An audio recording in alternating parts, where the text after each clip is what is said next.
e da mente, né? Mas ainda, esses próximos 2 exercícios, a gente ainda está no campo de aquilo que aparece na consciência armazenadora e depois se manifesta na consciência mental. A gente ainda está no campo da mente, das formações mentais, nesses próximos 2 exercícios. Então, vamos compartilhar a tela brevemente.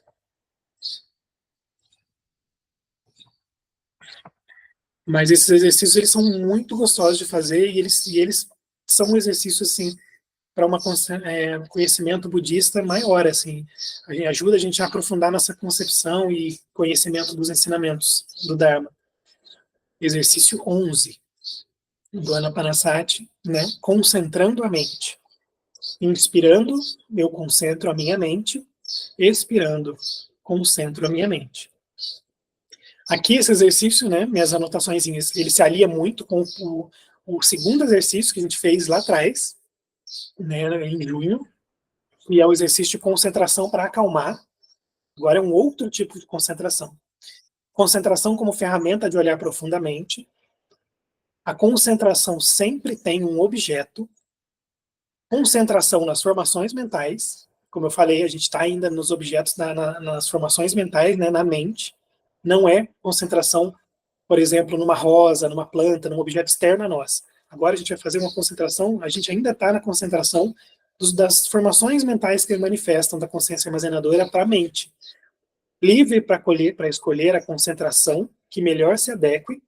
E aqui eu tenho uns exemplos de concentração, que é o amor, a compaixão, e as 3 portas da libertação, que é a anatta, a ausência de um eu, a lakshana, que é a ausência de sinais, e a pranihita, a ausência de objetivos. Eu vou explicar tudo direitinho para vocês. Deixa eu voltar aqui. Se a gente for voltar um pouquinho no nosso estudo, no que a gente veio praticando no curso anterior, a gente lembra que o segundo exercício da respiração consciente era inspirando, consciente de toda a extensão da respiração, do início ao fim, expirando, consciente de toda a extensão da respiração, do início ao fim, ou seja, uma concentração na respiração, num único objeto. A gente olha para a nossa respiração e fica com ela enquanto ela se manifesta na inspiração, e depois fica com ela na expiração, sem perder a respiração de vista. E o que eu falei naquele período, né? Que esse tipo de concentração, ela tem um grande benefício, porque ela é um tipo de concentração para acalmar. Como a gente está olhando para um único objeto, todos os outros objetos da mente, eles caem. A gente joga para fora.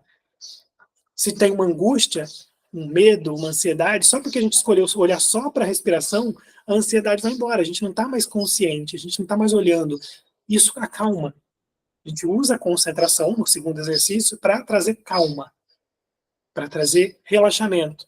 Só por escolher um único objeto, nós soltamos todos os outros objetos. Não dá para segurar todos os objetos do mundo com uma concentração só. A gente segura um, e os outros vão embora. E isso traz calma. Os pensamentos desaceleram, as emoções serenam. A concentração aqui, na segunda parte do sutra, ela diz mais respeito agora a olhar profundamente. Não é mais o objetivo da concentração aqui acalmar apenas. Mas se a gente chegou até aqui, a gente já se acalmou. A gente fez os outros exercícios primeiro. Então, como a gente já está mais calmo, a gente pode usar o segundo aspecto da concentração. O primeiro é acalmar o lago. O segundo é olhar o que se reflete no lago sem as distorções causadas pelas ondas. O segundo aspecto da concentração aqui, eu concentro a minha mente, é usar nossa mente como uma ferramenta de observação, como um telescópio que aponta para o espaço e a gente vê os planetas de perto, como um microscópio que a gente amplia a vida, né, bacteriana para ver bem de pertinho. O Tai às vezes usava uma metáfora da lupa, que você concentra a luz do sol que está dispersa e faz fogo porque você botou o foco num lugar só, muito concentrado com aquela lupa, e aí você consegue produzir uma energia muito mais intensa. É isso que a gente vai buscar fazer agora. Concentração com o objetivo de olhar os fenômenos da mente com muito mais interesse, com muito mais qualidade, né? E concentração, a gente tem que tirar da nossa mente um mito que se criou dentro da meditação aqui no Ocidente, de que concentração significa que você não tem pensamentos que você está olhando para uma coisa e só está olhando para aquilo e nada mais está acontecendo na sua mente, isso é um mito. A concentração, dentro da perspectiva budista do que significa concentração, sempre significa concentração em alguma coisa. Não existe concentração pura. Eu estou concentrado. Isso não existe. Você está concentrado no quê? Não existe o eu estou concentrado sem o objeto da concentração. Concentração e objeto da concentração são uma coisa só no budismo. Então, o que é que nós usamos? Qual é o objeto que a gente usa para se concentrar agora? A formação mental que estiver se manifestando na nossa consciência. Vamos supor que no primeiro exercício que a gente fez hoje, a gente percebeu uma formação mental muito constante, que fica se repetindo. Nesse exercício, a gente pode pegar essa formação mental, olhar para ela e falar, é nessa formação mental que eu vou me concentrar. É para ela que eu vou olhar. É ela que eu quero compreender. Ela está se manifestando em mim, repetidamente, ela é desagradável, eu não estou gostando, então eu preciso compreendê-la. Porque não tem como eu me livrar dela, não tem como transformar sem compreender. Então eu vou focar minha concentração nesse objeto. E concentração, dentro da perspectiva budista, também não é só olhar o objeto. É você desmontar o objeto através de alguns ensinamentos budistas. Então, quando a gente fala de concentração, eu lembro do Tai, ele dizia assim, o histórico budista de concentrações que a gente tem desde o Buda até hoje é infinito. Tem muitas concentrações que a gente foi ensinado a praticar. Na hora de usar a sua concentração para aquele objeto, escolhe uma. Escolhe uma concentração que seja adequada para aquele objeto. Talvez algumas concentrações não vão funcionar para aquele objeto, mas outras talvez funcionem. Existem concentrações, o Tai fala assim, a concentração na bondade amorosa, a concentração no amor. O que é a concentração na bondade amorosa? É você pegar aquele objeto que você está olhando para ele, por exemplo, pode ser uma pessoa com quem você teve um desagrado, um incômodo, uma briga. E ao invés de ficar olhando para os aspectos da briga, você vai olhar, se for, por exemplo, um parente, um amigo, uma pessoa que você ama, você vai olhar para aquela pessoa com bondade amorosa. O Tai dizia que uma concentração muito bonita e muito útil nesse exercício, por exemplo, é imaginar você mesmo e aquela outra pessoa que você ama daqui 300 anos. Vocês dois vão ter sido transformados em pó. Será que essa discussão e esse problema é realmente tão grave assim? Você começa a aplicar um tipo de concentração em cima do problema. Concentração no amor. Se for amor, você busca o aspecto das coisas positivas, do amor, da relação, dos momentos bons vividos, para substituir aquela formação negativa de raiva. Isso é uma concentração. Mas se for, por exemplo, uma pessoa que você não tem essa amorosidade toda, não é um parente, não é um amigo, é uma pessoa avulsa do trabalho, é mais difícil aplicar a concentração da bondade amorosa. Mas aí você pode aplicar uma outra concentração, a concentração da compaixão. Será que aquela pessoa que falou tal coisa para mim não está ela mesma passando por um momento muito difícil? Será que ela mesma não está sendo vítima de alguma coisa que está acontecendo na vida dela, de um sofrimento, de uma angústia? O que será que motivou aquela pessoa a ter aquele comportamento, sendo que minha relação habitual com ela sempre foi polida, sempre foi educada? Você vai aplicar uma concentração de compaixão. E aí você vai começar a olhar aquele objeto e vai começar a dissolver aquele objeto. E perceber que existe raiva, existe dor, existe medo, sofrimento, sim, mas também é possível que exista compaixão.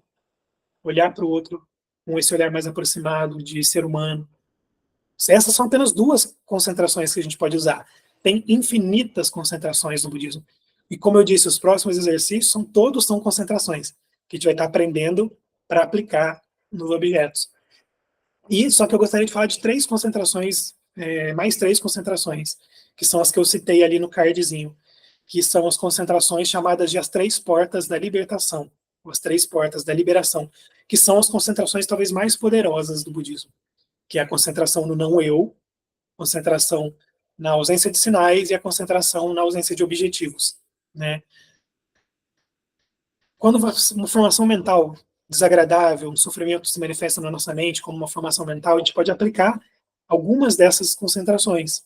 Por exemplo, a concentração do não eu pode ajudar a gente a olhar para aquele problema que está tão sólido para a gente, está tão real, está tão presente, e falar, esse problema, ele é feito de causas, ele é composto também, ele é só um objeto.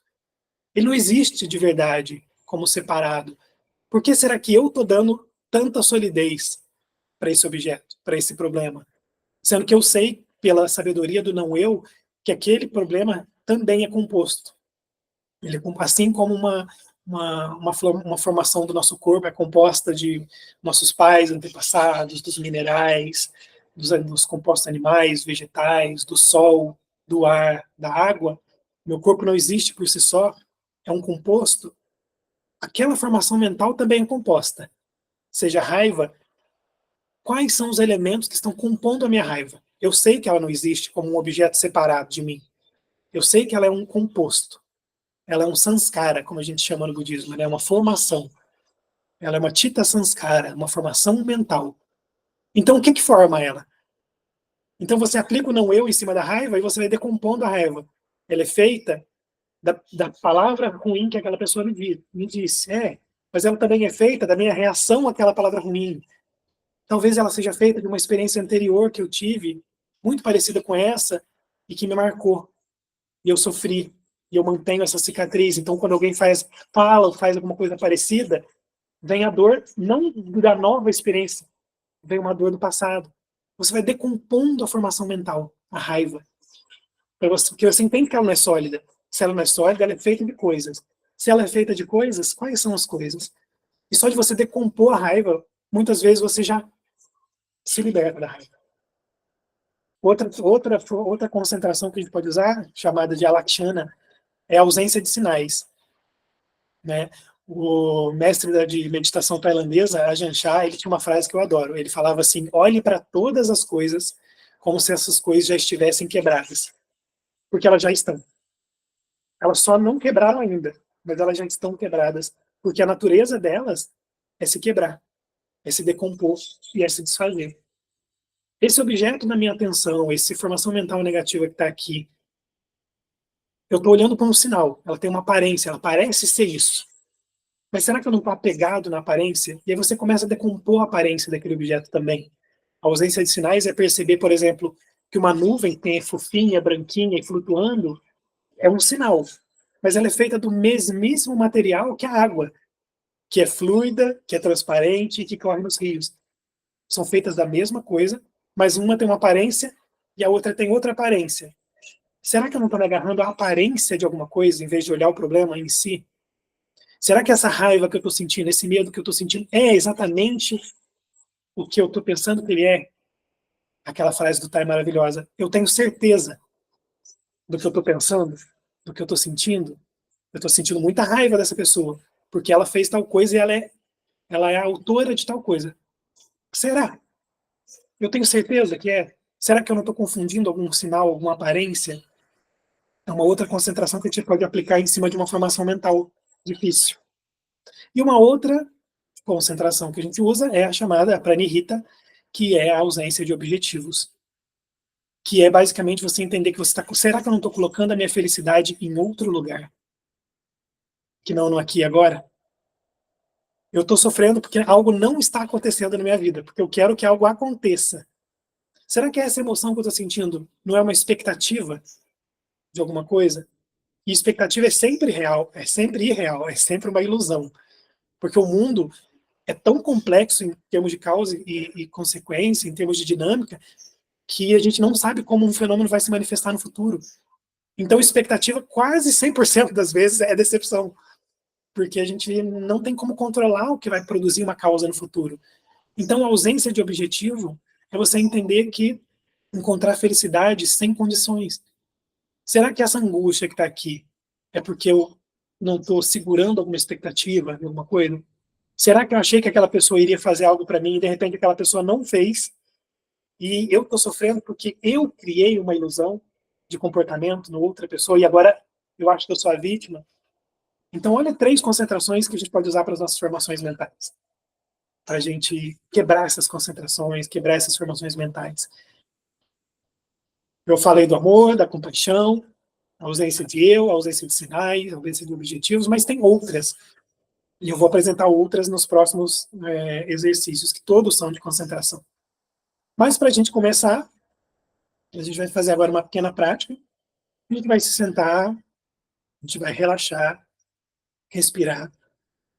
E se alguma formação mental se manifestar, talvez seja a mesma que se manifestou lá no primeiro exercício, porque ela pode ser recorrente, vai pegar essa formação mental e vai aplicar uma dessas concentrações. Você pode escolher. Apareceu aqui inquietação. Eu sei que a inquietação é composta. Composta do quê? E aí você ativamente pode dizer, inspirando, eu sei que eu estou sentindo inquietação, respirando, eu sei que a inquietação ela não é sólida, ela é composta. Inspirando, a inquietação que eu estou sentindo é composta por essa dor aqui que está no meu peito, está acelerado, é composta por aquilo que eu ouvi ontem e me desagradou, ou é composta por uma expectativa daquele projeto que está acontecendo daqui a 15 dias ainda, mas eu já estou angustiado. Então nós vamos tentar decompor, colocar, se for raiva de uma pessoa, tentar olhar com compaixão, com amorosidade. Essa pessoa é um ser humano, ela quer ser feliz como eu quero ser feliz. São concentrações que ajudam muito a gente a dissolver esses objetos. O Buda usava tem um sutra do Buda que é muito bonito, em que ele falava assim, ele perguntava para Ananda, eu acho que era Ananda, se eu não me engano, né? Quem era a pessoa que ele mais amava no mundo? E a Ananda respondia, eu mesmo, eu sou a pessoa que eu mais amo no mundo. E aí o Buda falava assim para Ananda, eu acho isso lindo. Se você fizer essa pergunta para qualquer pessoa vai te dizer isso, que ela é a pessoa que mais ama no mundo. Então, o dia que você perceber que todo mundo é a pessoa que ela mais ama, você vai parar de fazer mal para outras pessoas. Porque aquela pessoa também quer ser feliz.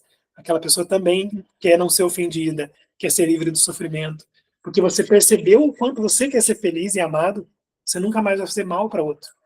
E aí, essa é uma concentração no amor muito profunda. Perceber que a outra pessoa quer ser amada, também quer ser feliz, e talvez as formas que ela está se manifestando são sofrimentos ou tentativas de se proteger de ser infeliz, mas ela só está tentando ser feliz também porque ela se ama. Olha quantas concentrações a gente tem. Então vamos tirar um instantinho para a gente fazer essa prática, relaxando, deixando a formação mental aparecer, se aparecer, e aí olhando fundo para ela por alguns minutinhos, quando ela aparece.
Voltando nessa pequena prática,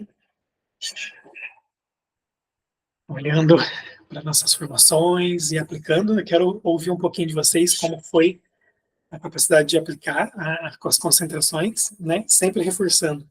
Não é uma prática que a gente faz e convida as formações mentais à força. É uma prática que a gente se senta, respira, e a gente pode trabalhar com as formações mentais que vêm. Ou pode ser uma prática que a gente faz conforme a gente percebendo ao longo da nossa semana e do nosso dia a dia, uma formação mental que está muito com a gente o tempo todo.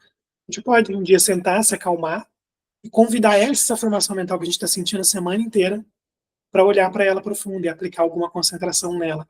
Ou aplicar concentrações na que a gente está sentindo agora. Na prática, foi o que eu fiz. Eu me sentei, comecei a respirar, e eu percebi que eu já estou com uma dorzinha numa das pernas da circulação, que tem 2 horas sentado na mesma posição, já tem uma dorzinha aqui. Aí, em vez de mudar de posição imediatamente, eu convidei a formação mental de sensação de dor para olhar. Eu falei, eu sei que a dor é composta. É composta do quê? É composta de eu sei que o fato da minha perna tá com a circulação cortada, eu sei que tá doendo, porque eu tô numa posição que não tá, nesse momento já não tá mais legal, mas ela também é feita no foco da minha mente, da minha concentração, que quando ela aparece eu fico olhando só para ela. porque se eu procurar no restante do meu corpo, há outras áreas que não tem dor nenhuma. Aí eu fui olhar, olhei para o que eu vi, vários pontos de prazer em outras áreas do corpo, e por que eu estou olhando só para a área que está doendo? E aí eu fui falando, essa é a nossa dinâmica do pensamento. Eu fui aplicando essa desconstrução para a dor, e aí por fim eu olhei para ela por um tempinho e mudei de posição. Falei, o que eu posso fazer na prática é mudar a posição. E assim que eu mudei a posição, uma sensação de prazer muito grande se espalhou pelo corpo inteiro, acabou a dor. E aí, imediatamente que acabou a dor e veio a sensação mental de prazer, eu falei, o prazer também é composto. Então é melhor não ficar acostumado demais com ele, que provavelmente daqui a uma meia horinha vai estar doendo em outro lugar, vai ter um outro lugar de tensão. E assim foi a minha prática agora, bem, bem simplesinha assim. A gente pode aplicar essas concentrações para todos os fenômenos que aparecem na mente, dos mais banais aos sofrimentos mais profundos. E vamos conversar um pouquinho, né, da nossa pausinha. Eu vou convidar primeiro, antes de deixar o Pablo falar, a Isabel, que ela tinha levantado a mãozinha um pouco antes, né, na hora que eu estava falando, talvez ela queira compartilhar um pouco ainda, ela queria falar com a gente.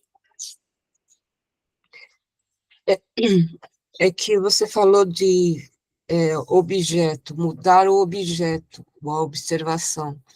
Eu queria saber se esse objeto é uma coisa concreta ou é uma coisa, um sentimento. E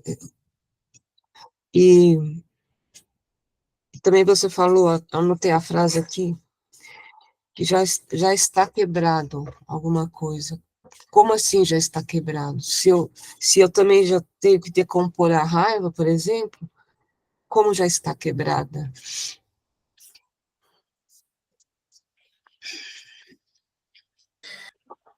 Vamos lá, duas perguntinhas interessantes. A primeira com relação ao objeto, né? Qual é o objeto?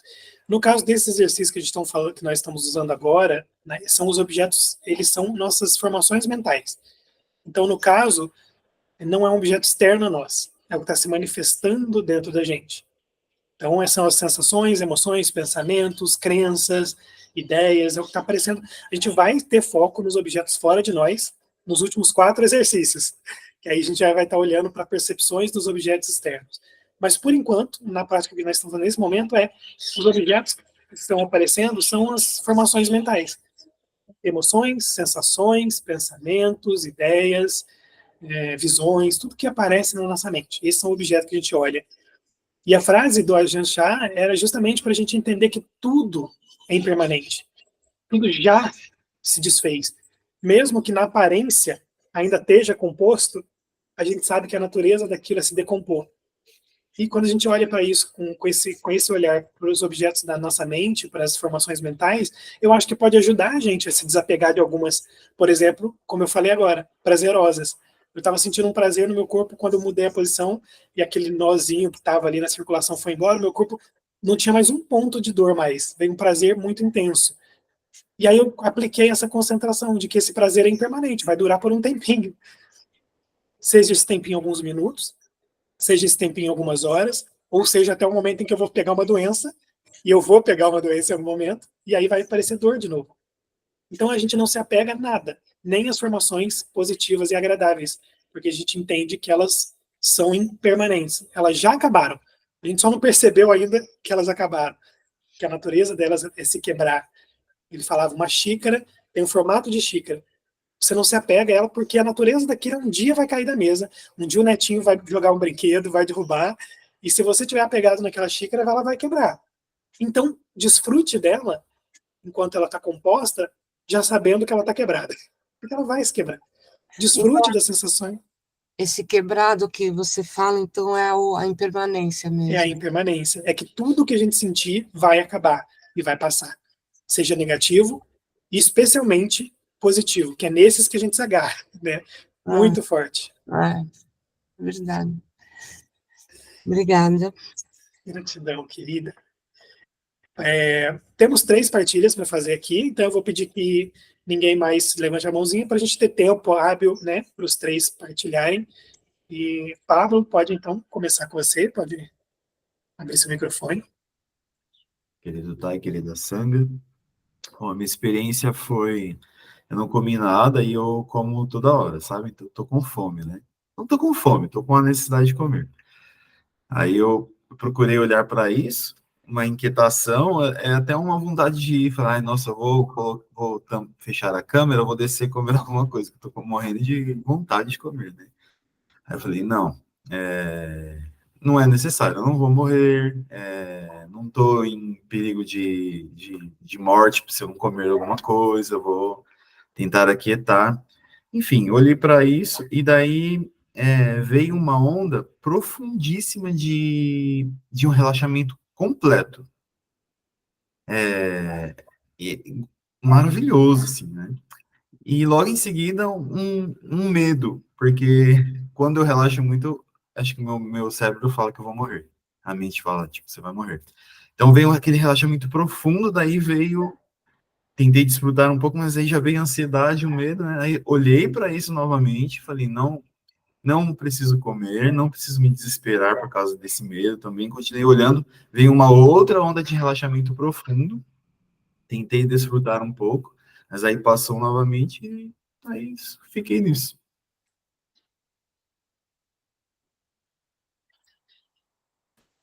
Que experiência maravilhosa de partilha. Se vocês notarem, uma das primeiras coisas que eu citei lá atrás, quando eu falei das informações que surgem na nossa mente, né, sobre fome, porque eu imaginei que teria gente que não tomou café da manhã e que pensou, vou tomar café às 10, quando a gente fizer umas 10 e pouquinho, quando a gente fizer uma pausa, né? Falei, vai aparecer essa formação mental em alguns aqui, porque eu mesmo não consegui tomar um café da manhã muito reforçado, organizando tudo aqui. E olha como a aplicação do não eu aqui vai decompondo, né, a experiência, e aí você percebe coisas maravilhosas sobre a experiência. É o meu cérebro me dizendo que eu vou morrer se eu não comer, porque os meus ancestrais tiveram que lutar por comida muito ferrenhamente, e eu carrego isso. Só que eu sei que eu vou comer daqui a pouquinho. Imagina se, e aqui você poderia simplesmente levantar e comer, aliviar a sensação. Mas imagina uma situação onde você não pode, porque você está trabalhando, porque você vai ficar de mau humor com todo mundo o resto do dia, como muita gente fica quando está com fome, aquele mau humor terrível, sendo que a gente pode voltar para o mau humor, falar esse mau humor é de fome, a fome é por tal, tal, tal, o mau humor é por tal, tal, tal, e você quebrou aquela formação mental e tirou muito do poder dela, muito da influência que ela tinha na sua mente, a ponto de vir um relaxamento, uma aceitação, e isso é verdadeiro para todas as formações mentais. Algumas formações mentais são muito intensas, muito arraigadas, vai ser mais difícil de quebrar. Mas a prática constante com elas vai tirando essa força. A gente não precisa fazer exercício uma vez. Você não precisa compreender todas as qualidades desse exercício, daquele fenômeno mental, uma vez, numa sentada de meditação. Isso pode ser o objeto da sua prática por anos, meses. Inclusive, a nossa identidade, a nossa sensação de um eu, é um objeto que a gente pratica para quebrar durante anos. Você não senta uma vez e fala, eu não tenho um eu, isso aqui é um corpo, ele é composto, a minha mente é composta, ela não existe de fato. É tudo um monte de coisa composta, pecinhas de Lego, que se eu desmontar não sobra nada. Você não faz isso em uma meditação, você faz isso ao longo de uma vida de prática. Então essa concentração é para a gente usar muito, e várias vezes. A gente descobre coisas novas a cada vez que a gente senta sobre o mesmo objeto mental. É uma prática maravilhosa mesmo. Muito grato. Pri, sua vez de partilhar com a gente. Pode abrir seu microfone. É uma dúvida mesmo. O objeto que eu identifiquei foi hoje, né? Hoje eu identifiquei a saudade. Eu não sabia que eu estava com tanta saudade assim. E eu identifiquei a saudade. Mas, geralmente, a minha prática de meditação que eu utilizo é a seguinte técnica, né? Por exemplo, qualquer coisa que eu esteja sentindo, eu nomeio saudade, tristeza, raiva, depois volto para o presente, e esse fortalecimento do presente enfraquece, mas você propôs outra coisa, propôs que a gente me parece que entrar um pouco mais e olhar, o que tem, de que é feita essa saudade? E houve um receio meu de estar tomando chá com sentimento, aquela ideia de que você está dando força, porque você está sentando com o sentimento, dando chá, dando espaço demais. Mas eu mesmo assim tentei, falei, de que é feita essa saudade? Eu acho que o complicado de lidar com a saudade é que a saudade tem duas sensações, uma boa e uma ruim. Saudade te traz sensação boa, porque te traz uma lembrança gostosa de alguém que você ama, e ruim porque depois vem o pensamento, isso não existe mais. Então, achei muito difícil. Entrar, assim, não, acho que tem mais elementos complexos aí nessa saudade que eu não consegui, né, desvendar. E eu falei, o que eu posso aplicar aqui para enfraquecer, né, diminuir essa emoção, né? E eu falei, cara, eu acho muito difícil, eu não sei. Eu não sei o quê. Falar que ela não existe mais, a saudade já sabe que ela não existe mais. Nada daquelas pessoas não estão mais ali, nem aquele momento. Não é suficiente. Então, a única coisa que eu cheguei à conclusão é talvez fortalecer o presente. Fortalecer o presente, o que eu gosto no presente, o que eu gosto que está acontecendo agora, né? Ou então, ver o que eu posso melhorar no meu presente para estar desfrutando melhor dele. Eu não sei, Raoni, eu estou só compartilhando para ter um pouco assim de luz, você poder me devolver alguma coisa sobre isso, tá? Obrigada, gente.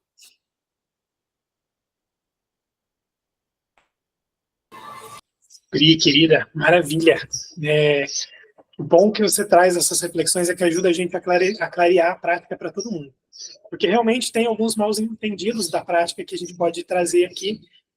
Primeiramente, vamos falar um pouquinho sobre desfazer a emoção, né? Saudade não é uma formação mental presente na lista das 51, então a gente pode adicionar saudade na nossa lista de formações mentais brasileiras, né? Porque não é uma coisa que está lá. Então, eu acho que ela é vista de outra maneira, dependendo do idioma, né, que a gente tem. Então, não tem lá. Na hora que a gente fizer a nossa lista brasileira, a gente pode adicionar a saudade. Mas a ideia dessa prática aqui, ela realmente não é desfazer a formação mental a ponto de mandar ela embora. É olhar para ela. Pode ficar com ela o tempo que for, não precisa desfazer. Né? As práticas de desfazer essas formações, de relaxar e soltar, são práticas de shamatha, mais para trás. E na prática de Vipassana, a gente pode ficar com o objeto. Não tem problema nenhum ficar com ele pelo tempo que a gente precisar. Desde que a gente não se apegue a ele. Depois terminou de olhar profundo para ele, a gente solta. Mas enquanto a gente está olhando, não tem uma necessidade de ver ele indo embora. A gente pode ficar com ele pelo tempo que ele dura. Né?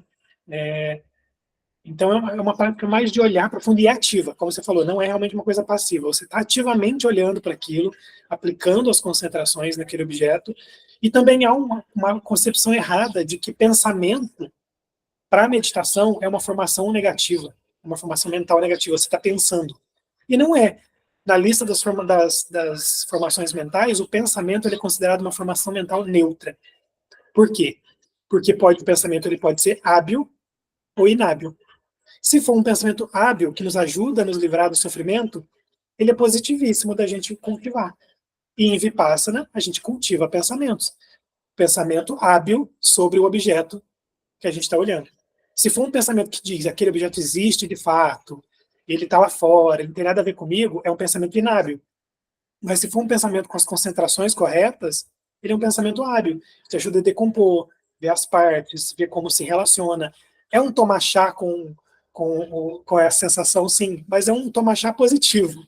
Você não está cego olhando para aquilo e deixando os seus pensamentos falarem à torta direito qualquer coisa. Você está dizendo para os seus pensamentos o que eles vão falar. Você vai falar para aquele objeto que ele é impermanente, que ele não tem uma identidade sólida. Isso é hábil, isso a gente faz, isso é produtivo e isso é muito bom. São pensamentos muito produtivos. E nesse fato em si, a intenção não é desfazer, é olhar. Talvez ele se desfaça naturalmente quando a gente olha. E geralmente a gente faz essa prática com objetos mais intensos, que aparecem forte para a gente. Porque se for uma sensação passageira, a gente realmente pode só perceber e soltar. Porque é passageiro, não vai mudar nossa vida, não está trazendo grande sofrimento. Mas se for objetos da mente recorrentes, ou que tocam muito, ou que produzem ondas emocionais muito intensas de sofrimento ou alegria, esses são que são os perigosos, e a esses a gente pode olhar mais com calma. A gente pode fazer uma prática dupla aqui. Primeiro, a gente reconhece. Segundo, a gente acalma. E aí, terceiro, já acalma, a gente olha profundamente. A gente decompõe, a gente usa concentrações. Não sei se ajudou na sua dúvida, mas é assim que a gente faz, mais ou menos, na prática. Na prática de Vipassana, sem medo de pensar, gente. Podemos pensar um pouquinho, só que a gente vai direcionar o pensamento para o pensamento hábil, correto, seguindo as concentrações do Dharma. E vamos encerrar a partilhazinha com o Eduardo agora. Pode falar com a gente.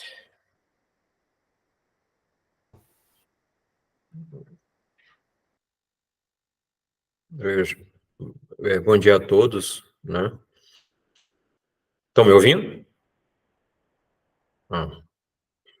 Raoni, eu gostei muito dessa prática,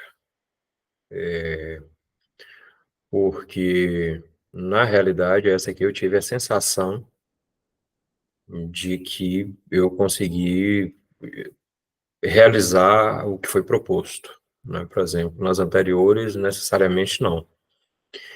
E me veio uma emoção, né, associado a pensamentos que, assim, acho que me acompanha ao longo da vida, e eu já reflito, né, as origens e tal, então em muitos momentos eu detectava, pô, isso vem disso, isso vem daquilo, e essa conjunção gera isso. Mas o interessante é que eu consegui olhar para os fatores que de alguma forma contribuíram para essa emoção que me acompanha, que na realidade ela também constitui meu ser, né? Porque essa emoção é fruto das experiências que eu vivenciei. Mas eu consegui perceber, ou seja, quase que esquematicamente, ou seja, como se eu estivesse olhando para uma figura geométrica com os vários fatores que contribuíram para a formação dessa emoção, né? Então, eu acho que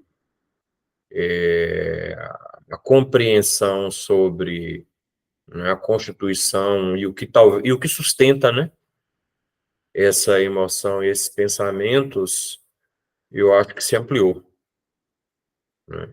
E é engraçado porque quando você fala assim, olha,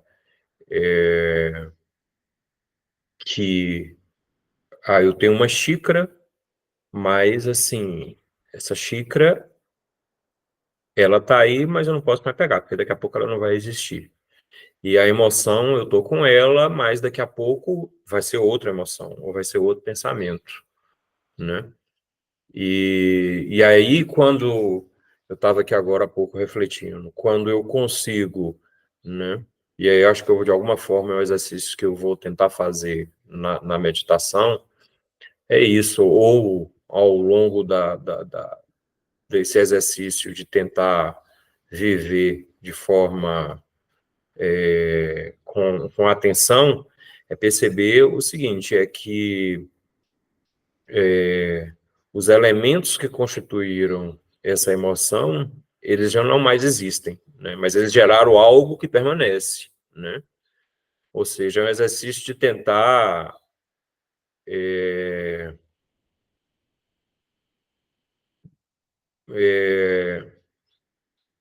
isso, perceber que esses elementos, eles já não existem, os elementos do passado, né? Mas, de alguma forma, permanece, eu diria que o rancor, o mágoa, né? Mas que necessariamente esses sentimentos que contribuem para a formação de outro sentimento, né? Eles são algo de um processo que já se foi. Então, é mais ou menos, eu acho que é um exercício para tentar diluir isso. Eu não sei se eu consegui me comunicar bem, mas é isso que eu queria relatar. Obrigado. Querido Eduardo, maravilhoso, se comunicou perfeitamente claro. É isso, é um exercício muito bonito. Eu vejo que vocês aplicaram mais a concentração de decomposição do objeto, mas existem outras concentrações, e alguns objetos vão ser mais facilmente compreendidos com outras concentrações, né? Então a gente vai usando, vamos aplicando. Tem várias concentrações que a gente pode usar, né? E esse vocês, não sei se vocês notaram, esse exercício ele é um complemento, ou talvez a grande ferramenta para o exercício anterior, que é de limpar e clarear a nossa consciência mental, mudar a paisagem. porque formações difíceis, quando a gente compreende os aspectos dela e decompõe, mais facilmente a gente se livra dessas formações mentais negativas, né? E o contrário também é verdade. Quanto melhor a gente compreende uma emoção positiva que surgiu, quais elementos compõem, mais facilmente a gente vai poder tentar incluir esses elementos na vida da gente para que aquela emoção continue a aparecer. Então, é uma ferramenta de prática maravilhosa. Nos ajuda a decompor o sofrimento e nos ajuda a compor a alegria. Porque a gente sabe os componentes que faz um e outro, uns a gente não quer fazer mais, outros a gente quer fazer bastante. Então, é uma prática linda, maravilhosa. E se vocês gostaram de fazer essa, vocês vão adorar fazer as concentrações finais, que todas são de olhar para os objetos bem profundo, para tentar decompor e tocar a sementinha da estrutura daquele fenômeno. Qual é a natureza dele? Praticamente todas as concentrações daqui para frente são assim. É muito gostoso realmente de fazer e traz uma libertação, uma ampliação de visão que é maravilhoso. Muito grato. Queridos, queridas, vamos fazer uma pequena pausinha agora, 15 minutinhos só. O objetivo é muito simples, é a gente esticar a perna, botar a circulação no lugar, porque a gente está sentado tem muito tempo, pegar um cafezinho, pegar um lanchinho, né? A gente pode até comer aqui, sentar aqui, depois, se não der tempo para tomar esse lanchinho, esse café, a gente senta e vai comendo enquanto ouve, né? Porque ainda o próximo passo é a gente ler e conversar um pouquinho. Então vamos tirar 15 minutinhos para isso, espero vocês aqui 10h30 para a gente voltar para a nossa prática. Bom? Então tá todo mundo liberado agora para fazer uma movimentaçãozinha e pegar um lanche.